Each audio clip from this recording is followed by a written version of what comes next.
Hello મિત્રો, હું છું અશ્વિન ધામિલિયા.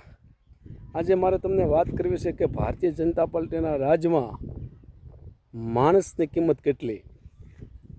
પ્લેન ક્રેશ થાય અને જો તમારું મૃત્યુ થાય તો તમારા જીવનની કિંમત 2 કરોડ રૂપિયા.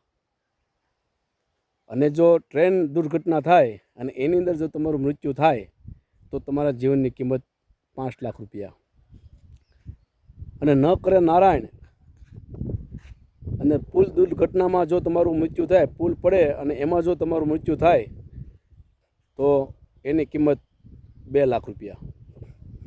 અને સરકારી બસમાં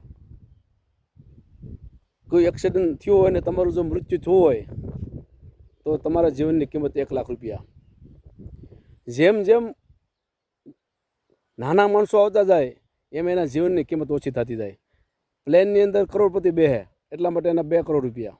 ટ્રેનની અંદર મધ્યમ વર્ગ બેહે એટલે એના મૃત્યુની કિંમત 5 લાખ રૂપિયા. અને પુલની અંદર તો ગમે તે વ્યક્તિ નીકળતા હોય, સામાન્ય વ્યક્તિ નીકળતા હોય તો એની જીવનની કિંમત 2 લાખ રૂપિયા. અને હાવ મધ્યમ વર્ગ જેની પાસે કોઈ વાહન નથી, સરકારી બસમાં બેસે તો એના જીવનની કિંમત 1 લાખ રૂપિયા. તમે જુઓ તો ખરા, આ સરકારમાં લોકોની કિંમત નક્કી કરી દીધી. હવે તમારું શું કહેવાનું છે? આ કિંમત યોગ્ય છે કે નથી? તમે મને કોમેન્ટ બોક્સમાં જણાવજો. જય હિન્દ, જય ભારત.